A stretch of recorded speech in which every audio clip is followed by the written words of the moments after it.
Picture this. You are standing in a room full of people. It could be a company meeting, a family gathering, or a dinner table with longtime friends. The atmosphere is completely normal. Then, out of nowhere, someone hurls a sharp comment straight at you. They drag out a past mistake just to make it a joke. They mock your outfit, your job, your income, or the way you speak. They do not whisper it. They say it loud enough for the entire room to hear. Instantly, every single pair of eyes in the room turns toward you. In those few agonizing seconds, your body reacts before your brain can even think. Your heart races. Your face turns hot. Your mind goes completely blank. And you fall into one of two traps. Either you explode, reacting harshly, shouting, or arguing to defend yourself. Or you force a smile, pretend nothing happened, swallow the embarrassment whole, and retreat into silence. Later that night, lying alone in bed, sleep refuses to come. You replay that exact moment over and over in your head. You blame yourself. You craft dozens of sharp comebacks that you wish you had said right then and there. But here is the truth that very few people realize. That surge of anger does not stem from what the attacker said. It stems from the realization that you completely lost control in that moment. You allowed them to dictate your emotions right in front of everyone. In today's video on the Stoic path, we are not learning how to win arguments. We are mastering the philosophy of remaining unshakable. You will understand the true psychology behind those who seek to humiliate others, and you will gain 5 Stoic strategies to transform their attacks into a launchpad for your own standing and self-respect. Before we move into action, you must completely transform how you view those who attempt to humiliate others in public. Most people think, this person hates me, they want to destroy me. But as the Stoic philosopher Epictetus famously taught, it is not the actions of others that offend us, but our own judgment of those actions. When someone deliberately tries to embarrass you in front of a crowd, look straight through their facade. They are not powerful. They are deeply insecure. Imagine someone who feels compelled to stand on a chair and scream just to be noticed. That is not strength. That is desperation. Those who seek to publicly tear down others always require 2 things: the attention of the crowd and your visible collapse. They feed on your pain to nourish their own fragile egos. Once you truly understand this, you will realize a golden rule of human interaction. Whoever loses control of their emotions first loses the entire room. If you fly into a rage, you confirm that their words carry weight and hit a raw nerve. If you shrink inward, you accept the role of the victim. The only person who truly commands the room is not the one who speaks the loudest, but the one who remains entirely unshakable. Here are 5 steps to transform hostile energy, grounded in modern psychology and practical Stoic philosophy. 1. The power of the pause. When bullets start flying your way, the natural human impulse is to dodge or fire back immediately.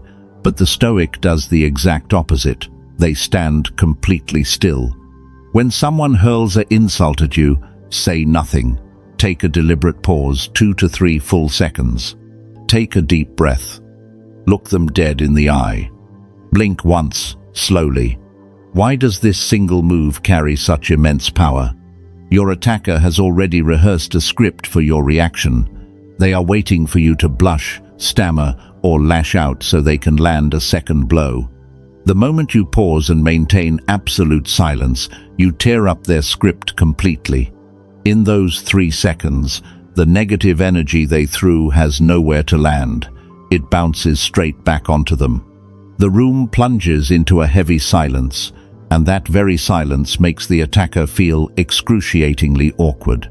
Without uttering a single word, your composure speaks loud and clear. That joke was far too cheap for my attention. 2. Reflective questioning. After the deliberate pause, if the situation forces you to speak, Never attempt to explain or justify yourself. Explaining is a sign of weakness. Instead, deploy the reflective questioning technique. Ask a short, calm question that forces them to confront their own hostility right in front of the crowd. Look at them and say, in an even, unbothered tone, "Are you deliberately trying to humiliate me, or was that just an accident? What exactly was the intended goal of that comment?" When you ask these questions with absolute neutrality, devoid of anger, free of sarcasm, you strip away their cover of just joking. Attackers rely on ambiguity. They love throwing hidden jabs and hiding behind the excuse, "I was only joking. Why are you being so sensitive?" By forcing them to clarify their intent, you corner them. They are left with two options: publicly admit to being malicious or awkwardly back down. You do not argue. You simply hold up a mirror. 3. The Stoic Disconnection. Marcus Aurelius once wrote in his Meditations, "You always have the option of having no opinion on this. You never have to strain your soul over things you cannot control." The third strategy is intentional indifference. When the insult lands, look at the aggressor for precisely 1 second, just long enough to acknowledge you heard it. Then, immediately pivot your body, shift your gaze to someone else in the group, and resume whatever conversation was happening before. You simply say, "Anyway, back to what we were discussing. What were you saying earlier?" This is not retreat, nor is it fear. This is dismissal at the highest level. To someone desperate for validation, even your anger is a reward. It is proof that they matter. But treating their words like background noise, completely unworthy of interrupting your train of thought, is the most devastating response possible. You erase their presence in the room without wasting a single drop of sweat. 4. Radical acceptance, the Amor, Fati strategy. Stoic philosophy speaks of a powerful concept known as Amor Fati, the love of one's fate, embracement of every truth, including your flaws, scars, and past failures. An attacker can only use your weaknesses against you if you are still trying to hide from them. When someone resurrects a past mistake, a flaw, or a painful memory to mock you publicly, execute absolute self-mastery. Own it disarmingly. If they say, "Looks like you've gained a lot of weight lately. Stress eating from that failed business."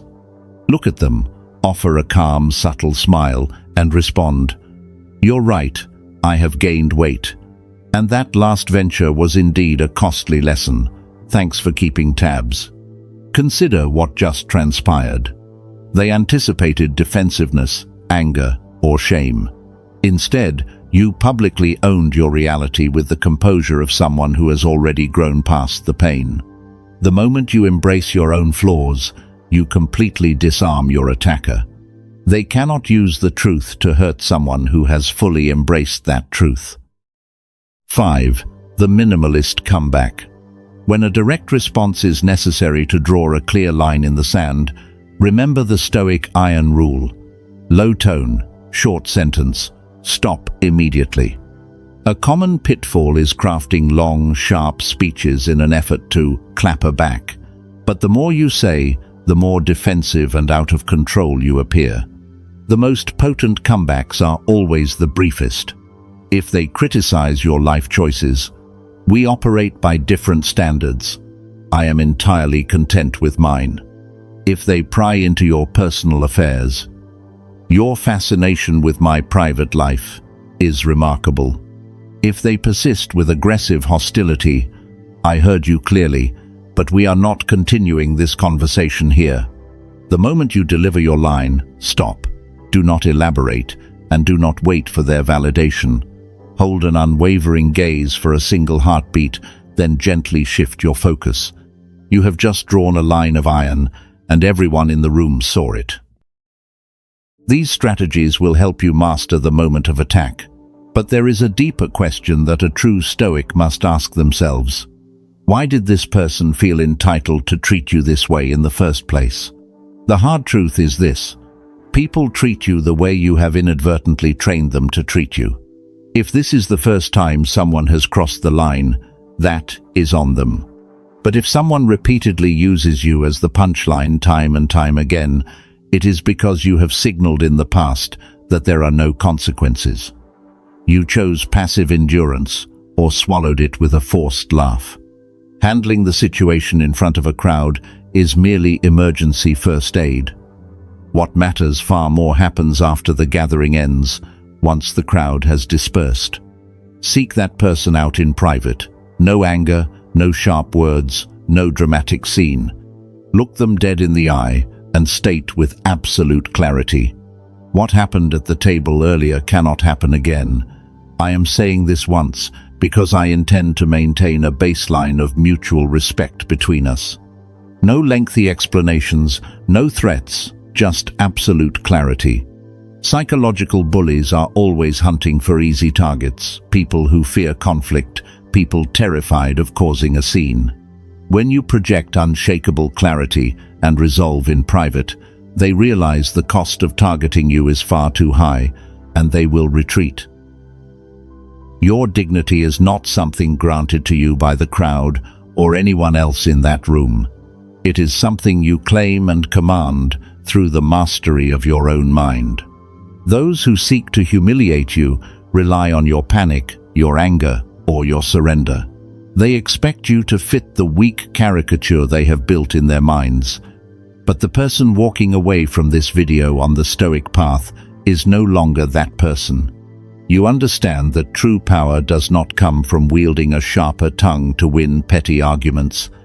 Real strength lies in cultivating a mind so grounded, so profoundly still, that no toxic word can ever breach its armor or disrupt your inner peace.